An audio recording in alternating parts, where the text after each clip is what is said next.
భారతదేశంలోని ప్రాచీన జ్ఞానం నుండి వచ్చిన ఒక అద్భుతమైన కథను మీరు వింటున్నారు. తెనాలి రామకృష్ణుడు కథల సంకలనం నుండి మనకు ఒక ఆసక్తికరమైన కథ లభిస్తుంది. ఈ కథ మనల్ని ఆశ్చర్యానికి గురిచేస్తుంది మరియు మనల్ని ఆలోచించమని ప్రోత్సహిస్తుంది. మన కథ ప్రారంభమవుతుంది. ఒరిస్సా పండితుడు. విజయనగర సామ్రాజ్యం మహారాజు శ్రీకృష్ణదేవరాయలు ఆతిథ్యమివ్వడంలో ఎప్పుడూ ముందుంటారు. అలాగే కళలను గౌరవించడంలో, కళాకారులను సత్కరించడంలో చాలా పేరు పొందారు. ఒకరోజు మహారాజు మహామంత్రితో మాట్లాడుతూ, అప్పాజీ, వేగులు తెచ్చిన కబురు విన్నారా? ఒరిస్సా నుంచి పేరు పొందిన పండితుడు మన రాజ్యానికి వస్తున్నాడు. ఆయన ఉత్తర, దక్షిణ రాజ్యాల పండితులను ఎందరినో ఓడించాడట అని మహారాజు చెప్పారు. మేము ఆ విషయం విన్నాం. ఆ పండితుడు గురించి చాలా గొప్ప విషయాలు తెలుసుకున్నాం. ఆయన పాండిత్య సంపద చాలా గొప్పది. చూద్దాం, రానివ్వండి. మన ఆస్థానంలో కూడా గొప్ప గొప్ప పండితులు ఉన్నారు కదా అని అప్పాజీ ధైర్యం చెప్పారు. ఆస్థాన పండితుల్ని సమావేశపరిచారు. మీ అందరూ వినే ఉంటారు. ఒరిస్సా నుంచి ఒక మహాపండితుడు మన రాజ్యంకి వస్తున్నాడు. మనమీద సవాలు చేయబోతున్నాడు. మీరందరూ అన్ని గ్రంథాలు, కథలు చదివి సిద్ధంగా ఉండండి అని మహారాజు కోరారు. అందుకు అందరూ ఒప్పుకున్నారు. తెనాలి రామకృష్ణుడు రాలేదా అని మహారాజు అడిగాడు.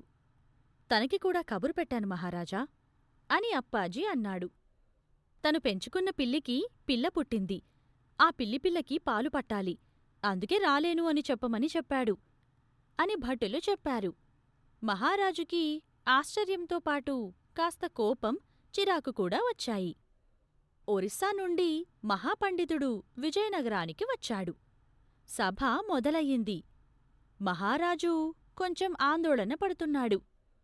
పెద్దలందరికీ నమస్కారం. మేము విజయనగర రాజ్యంలో ఆస్థాన పండితుల గొప్పతనం చాలా విన్నాం. ఈరోజు కళ్ళారా చూడాలి అనుకుంటున్నాం. మేం విన్నది నిజమని నమ్ముతున్నాం. ఆ నమ్మకం మేము విసిరే సవాలుని మీరు గెలిచి నిలబెట్టుకుంటారు అని అనుకుంటున్నాను అని తను వచ్చిన పని చెప్పకనే చెప్పేశాడు. గొంతు సవరించుకున్నాడు. గలగలా ఒక పద్యం చెప్పాడు. మీలో ఎవరైనా దీని అర్థం వివరించగలరా అని అడిగాడు.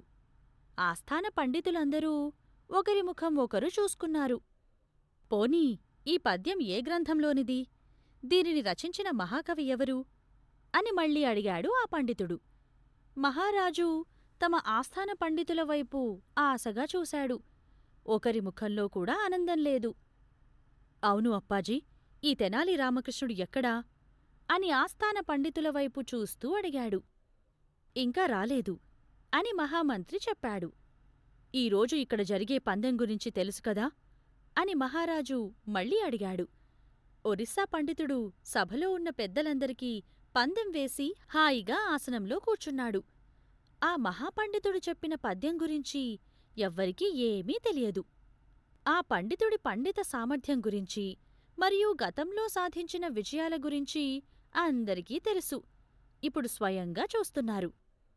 మహారాజా, ఏంటి మీ దగ్గర ఏదైనా సమాధానముందా? మీరు కూడా మంచి కవి అని మేము మీ గురించి చాలానే విన్నాము అని మహారాజుని తక్కువ చేసి మాట్లాడాడు. ఈ ఒరిస్సా పండితుడి అహంకారం ఎవ్వరికీ నచ్చలేదు. ఓ మహాపండితా, మాకు 1 గంట సమయమిప్పించండి అని మహారాజు అడిగాడు. సభ 1 గంట వాయిదా పడింది. మహారాజు తన ఆస్థానంలో ఉండే పండితులను తన మందిరంకి పిలిపించాడు. ఈ ఒరిస్సా పండితుణ్ణి ఎలాగైనా ఎదుర్కోవాలి అని కోరాడు. ఆ పద్యం మేమెప్పుడూ వినలేదు. మాకు సమాధానం తెలియదు అని పండితులందరిదీ ఒకే సమాధానం. మహారాజు చాలా బాధపడ్డాడు. ఇన్నాళ్ళూ వైభవంగా ఉన్న విజయనగర కళాప్రతిష్టకి ఈరోజు దెబ్బ పడుతోంది. తెనాలి రామకృష్ణుడిని తీసుకొని భటులు వచ్చారు. రామకృష్ణ, మేమిటువంటి ఇబ్బందిలో ఉంటే మీకు ఏం పట్టదా అని మహారాజు కాస్త కోపంగా అడిగాడు. మన ఆస్థానంలో మహామహాపండితులు ఉన్నారు. వాళ్ళకి తెలియని సమాధానం నాకు తెలుస్తుందని నేను అనుకోను అని తెనాలి రామకృష్ణుడు తన మనస్సులోని మాట చెప్పాడు. ఈరోజు ఆ ఒరిస్సా పండితుడి చేతిలో మనం ఓటమి చెందాల్సిందేనా అని మహారాజు తల పట్టుకున్నాడు. గెలవలేకపోవచ్చు, కాని ఓటమి రాకుండా చూడగలను అని తెనాలి రామకృష్ణుడు అన్నాడు. మీరు చెప్పేది అర్థం కావడం లేదు అని మహారాజు అన్నాడు. తెనాలి రామకృష్ణుడు చిన్నగా నవ్వాడు. ఏదో ఒకటి చేసి ఆ ఒరిస్సా పండితుడి నుండి విజయనగర ప్రతిష్టని కాపాడండి అని కోరాడు. కాని ఆస్థాన పండితులంతా ఇది నమ్మలేదు. ఒరిస్సా పండితుడిని ఎదుర్కోలేక సభకి రాకుండా తప్పించుకున్నారు. ఎప్పటిలాగే చివరికి మహారాజు తెనాలి రామకృష్ణుడి మీద నమ్మకం పెట్టుకున్నాడు. తెనాలి రామకృష్ణుడు తమ రాజ్యం యొక్క ప్రతిష్టను ఎలాగైనా కాపాడుకోవాలి అని అనుకున్నాడు. తెనాలి రామకృష్ణుడు ఆ పండితుడిని ఎదుర్కోవడానికి ఉపాయం కోసం ఆలోచన మొదలుపెట్టాడు. మీరు వెళ్ళండి, నేను సభకి కొంచెం ఆలస్యంగా వస్తాను అని అన్నాడు. సభ మొదలయ్యింది. ఒరిస్సా పండితుడు లేచి నిల్చున్నాడు. ఈ పద్యం మీద మేము అడిగిన ప్రశ్నకి సమాధానం దొరికిందా అని అడిగాడు. సభలో పండితులు ఎవ్వరూ లేరు.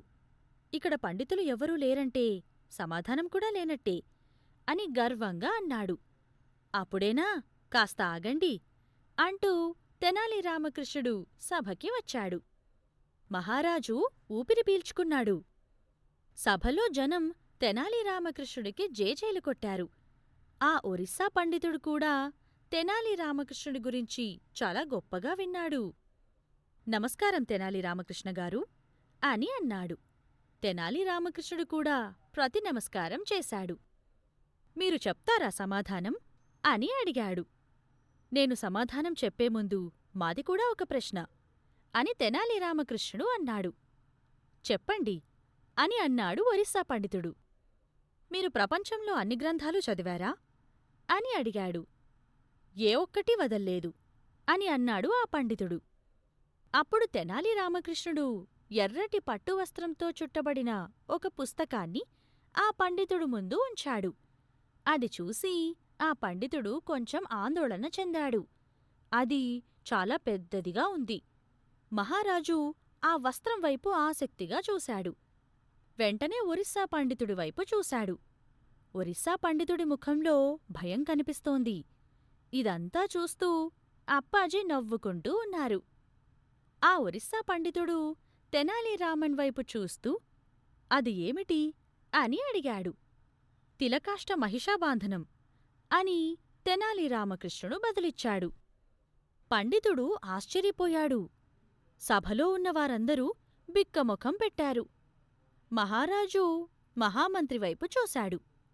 ఈ పుస్తకం గురించి మీకు తెలుసా అని అడిగాడు. మహామంత్రి తెలియదు అని చెప్పాడు. మీరు అన్ని గ్రంథాలు చదివారు కదా, ఈ పుస్తకం మీద మిమ్మల్ని ప్రశ్నలు అడగొచ్చా అని తెనాలి రామకృష్ణుడు మళ్ళీ అడిగాడు. నేనలాంటి పుస్తకం గురించి ఎప్పుడూ వినలేదు అని ఆ ఒరిస్సా పండితుడు తెనాలి రామకృష్ణుడితో చెప్పాడు. మీరు మాకు 1 గంట సమయమిచ్చారు. మేము 1 రోజు సమయమిస్తున్నాం. ఈ పుస్తకం గురించి రేపు చర్చ జరుపుదాం అని తెనాలి రామకృష్ణుడు పండితుడిని సవాలు చేశాడు. అలాగే మీ పద్యంకి కూడా సమాధానం రేపు నేను చెప్తాను అని తెనాలి రామకృష్ణుడు అన్నాడు. ఒరిస్సా పండితుడు తెనాలి రామకృష్ణుడు విసిరిన సవాలుకి అంగీకరించక తప్పలేదు. ఒరిస్సా పండితుడు తన మందిరంకి వెళ్లాడు. తెనాలి రామకృష్ణుడు చెప్పిన అరుదైన పుస్తకం పేరు గురించి ఆలోచిస్తూ ఆ రాత్రంతా నిద్రపోలేదు. ఎంతగా ఆలోచించినా లాభం లేకుండా పోయింది. రేపు సభకి వెళ్తే ఆ పుస్తకం మీద తెనాలి రామకృష్ణుడు అడిగే ప్రశ్నలకి సమాధానం చెప్పలేక ఓటమిని ఒప్పుకోవాలి అని మనస్సులో అనుకున్నాడు. అలా జరగకూడదంటే పండితుడు విజయనగరం నుండి పారిపోవాలని అనుకున్నాడు. ఆ రాత్రంతా ఆలోచించి ఎలాగైనా తప్పించుకోవాలి అని అనుకున్నాడు. ఒక భటుడిని పిలిచి లేఖ అందించాడు. అనుకోకుండా అనారోగ్యం వచ్చింది. మేము ఒరిస్సాకి వెళ్ళిపోతున్నాం అని ఆ లేఖలో మహారాజుకి అబద్ధం చెప్పాడు. అదే రాత్రి తను ఒరిస్సాకి తిరిగి వెళ్లాడు. ఒరిస్సా వెళ్ళాక కూడా ఆ పుస్తకం కోసం ఎంత వెతికినా ఏమీ తెలుసుకోలేకపోయాడు. మహారాజు మరుసటి రోజు తెనాలి రామన్ను పిలిపించాడు. ఆ ఒరిస్సా పండితుడిని అలా తరిమికొట్టడానికి తను ఆడిన ఉపాయం గురించి ఆరా తీశాడు. తెనాలి రామకృష్ణుడు ఆ ఎర్రరంగు పట్టువస్త్రం తెరిచి మహారాజుకి చూపించాడు. ఆ వస్త్రం లోపల పుస్తకం లేదు. అందులో సీసం, కట్టెలు మరియు ఒక తాడు మాత్రమే ఉన్నాయి. తిలకమంటే సీసం, కాష్ట అంటే కట్టెలు, మహిషబంధనమంటే గేదెను కట్టడానికి ఉపయోగించే తాడు అని ఆ పుస్తకం యొక్క అర్థం చెప్పాడు. మహారాజు గట్టిగా నవ్వుతూ తెనాలి రామకృష్ణుణ్ణి మెచ్చుకున్నాడు. తెనాలి రామకృష్ణుడికి బహుమతిగా తన చేతికి ఉన్న వజ్రపు ఉంగరం మహారాజు తీసి ఇచ్చాడు.